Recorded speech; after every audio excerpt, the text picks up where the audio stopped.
Shadow action.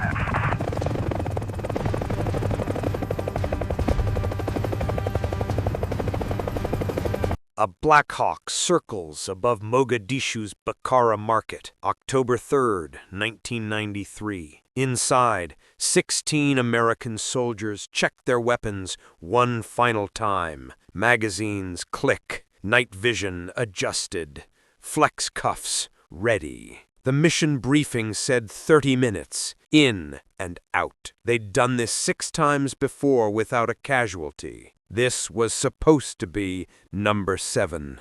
Below them, narrow streets wind between packed buildings. From above, it looks almost peaceful. But in 19 hours, 2 Black Hawks will fall. 18 Americans will never come home, and everything will change. Somalia, 1993. A collapsed nation. Warlords control the streets. Hundreds of thousands starve while militias steal food aid meant to save them. One warlord stands above all others, Mohammed Farah Aidid. Soviet-trained general, 10,000 fighters loyal to him. He hijacks every convoy, kills anyone who opposes him. June 1993. Aidid's militia ambushes UN peacekeepers. 24 dead. The UN issues a warrant for his arrest. The humanitarian mission becomes a manhunt. August 1993. Task Force Ranger arrives. 160 elite operators, Delta Force, Army Rangers, the 160th Night Stalkers, the best America has. Their mission: capture Aidid and dismantle his organization.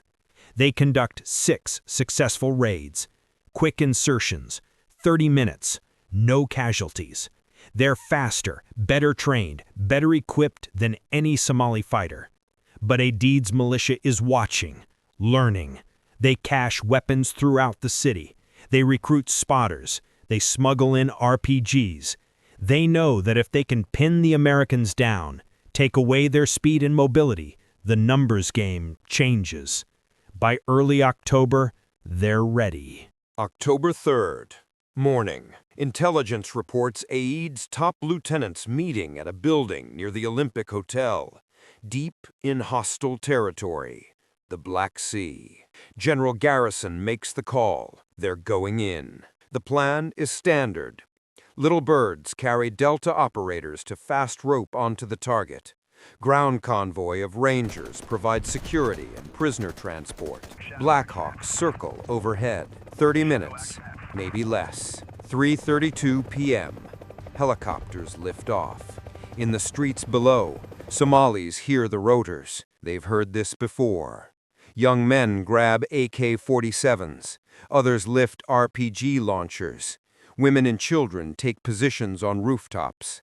Within minutes, the entire district knows the Americans are coming. This time, they're ready. 3:43 p.m.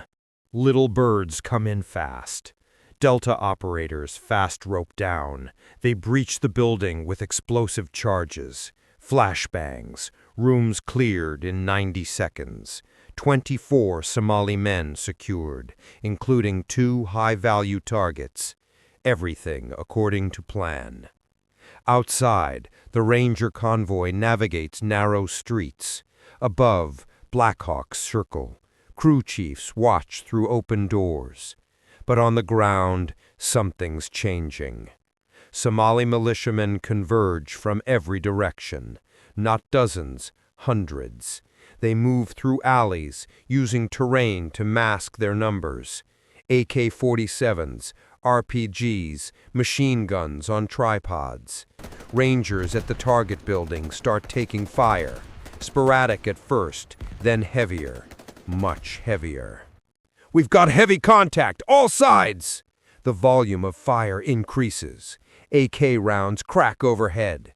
RPGs whoosh past, trailing smoke. The Rangers hold positions, returning fire. But the Somalis keep coming. 4:20 p.m. Super 6-1 circles above when the crew chief spots a contrail rising from a rooftop. RPG! RPG! The rocket slams into the tail rotor. The Black Hawk shudders. Metal disintegrates. The helicopter spins, dropping from the sky. Pilot Cliff Wolcott fights the controls. His co-pilot radios, Super 6-1 going down. The Black Hawk hits the street at over 100 miles per hour. The impact is catastrophic. Rotors disintegrate. Metal screams. The aircraft crumples and slides, coming to rest on its side.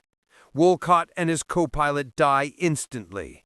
The crew chiefs in back are gravely injured, but alive. The mission changes in that instant. It's no longer about prisoners. It's about reaching that crash site. No one gets left behind. Lieutenant Colonel McKnight redirects the ground convoy toward the crash. It's 3 blocks away. But Somali fighters flood toward the site from every direction, thousands of them. Little birds dive low, miniguns blazing. 4,000 rounds per minute. Somalis fall in waves. More keep coming. From above, 2 Delta operators watch the crash site become surrounded. Master Sergeant Gary Gordon and Sergeant First Class Randy Shugart see wounded Americans in the wreckage. They see fighters closing in. Gordon radios, request permission to insert at crash site. Denied. Too dangerous. He asks again. Denied. A 3rd time. Permission granted. Good luck. They fast rope down. The Black Hawk pulls away. They're alone with a crashed helicopter, wounded men, and a mob of armed fighters closing from all sides. They pull survivors from the wreckage, establish a defensive perimeter. Gordon takes position with his sniper rifle. Shugart covers the other approach. The Somalis attack. McKnight's convoy tries to reach the crash, but Mogadishu has transformed into a killing field. Every intersection is an ambush. Roadblocks channel vehicles into kill zones. RPGs streak from windows. AK rounds spark off armor. American gunners fire constantly. Brass casings pile up. The smell of gunpowder and blood fills the air. Casualties mount. Specialist Sean Nelson hit by RPG, thrown from his vehicle, dead within minutes. Rangers take wrong turns in the maze of streets. After 3 attempts, McKnight makes an agonizing decision. They can't reach the crash. His convoy is shot to pieces. Multiple casualties need immediate medical attention. They turn back. At the target building, Rangers and Delta are completely surrounded. Fire from every direction. The sound is constant, a roar that never stops. Then, the radio. Super 6-4 is hit. Super 6-4 going down. 4:40 p.m. Super 6-4 takes an RPG to the tail rotor. The same nightmare. The helicopter spins and crashes more than a mile from the first site, even deeper in hostile territory. Pilot Michael Durant survives with a broken back and leg. His crew is dead or dying. He's alone in the wreckage, unable to walk. Somalis reach him within minutes. He fires his MP5, drops several fighters. There are too many. They drag him from the wreckage, beat him, hold him while cameras record. Durant becomes the face of the battle. His image will be broadcast worldwide within hours. At the first crash site, Gordon and Shugart are fighting for their lives. They hold their positions with precision.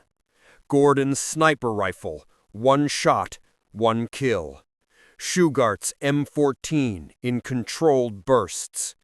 But the Somalis keep coming, waves of them. Gordon goes down, killed by gunfire. Shugart is alone, nearly out of ammunition. He gives his weapon to a wounded crew chief and pulls his pistol. The Somalis overrun the position. Shugart is killed, fighting to the last round. Gordon and Shugart will both receive the Medal of Honor posthumously. They knew the odds when they roped down. They went anyway. Darkness falls. The situation is catastrophic. 2 Black Hawks down, multiple dead and wounded, Durant captured. Nearly 100 Rangers and Delta trapped in the city, surrounded by thousands of armed Somalis. At the target building, they prepare for the longest night of their lives. Consolidate positions, ration ammunition, treat wounds with limited supplies. Some Rangers have been hit multiple times, but stay in the fight. Throughout the night, the battle continues. Somalis mass for assaults. Americans cut them down with precise fire. But the Somalis have infinite ammunition and fighters. They can afford losses. The Americans can't. Little birds make gun runs through darkness, flying by night vision, miniguns lighting up streets. Blackhawks circle for hours, far beyond normal flight time. Crew chiefs fire thousands of rounds, barrels glowing red hot. At base, General Garrison organizes a rescue convoy, but Task Force Ranger doesn't have the vehicles or firepower. They need help. They need the 10th Mountain Division, Malaysian and Pakistani tanks. This isn't special operations anymore. This is conventional warfare. It takes hours to coordinate. Different units, different nations. Every minute that passes is another minute men are dying in the city. Just after midnight, the relief convoy rolls out. 70 vehicles, Pakistani tanks, Malaysian armored personnel carriers, American Humvees, hundreds of troops. The convoy fights through the city, street by street. RPGs bounce off tank armor. Machine gun fire sparks against steel. They push through roadblocks, bulldozing burning vehicles aside. At the target building, trapped operators hear tracked vehicles approaching. After more than 10 hours of continuous combat, help is arriving. The relief convoy reaches them just before dawn. Wounded loaded onto Malaysian APCs, the dead carried with reverence. Every body accounted for, every wounded man placed aboard a vehicle. The convoy fights back through the city as the sun rises on October 4th. They reach the Pakistani stadium at 6:30 a.m., 19 hours after the mission began. The toll: 18 Americans killed, 73 wounded, 1 pilot captured, 2 Black Hawks destroyed. Somali casualties estimated between 500 and 1,000 dead, many more wounded. Michael Durant held captive for 11 days before release. Images of his capture and dead American soldiers dragged through streets shock the public and change everything. Within days, President Clinton orders all American forces to withdraw from Somalia. The manhunt for Aidid ends. Mohammed Farah Aidid remains free until killed by rival warlords in 1996. The Battle of Mogadishu forced complete reassessment of American special operations. The lessons became doctrine. Never go in without overwhelming firepower. Never rely on speed alone. Always have quick reaction forces ready. Better armored vehicles, better communications, better close air support. The Humvees that had proven vulnerable were replaced with MRAPs, mine-resistant, ambush-protected vehicles. Rules of engagement were rewritten. Urban warfare tactics completely overhauled. Task Force Rangers' heroism that day became legend. Gary Gordon and Randy Shugart received Medals of Honor. Dozens more received Silver Stars and Bronze Stars. But the deepest change was psychological.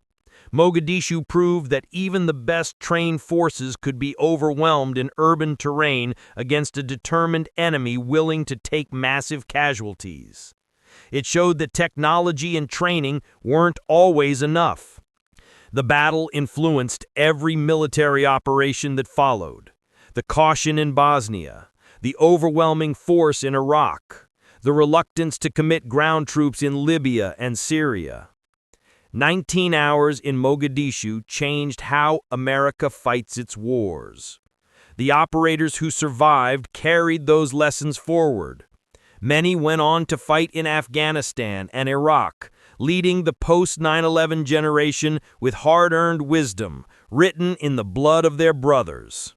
The mission was supposed to take 30 minutes. It lasted 19 hours, and its impact will last forever.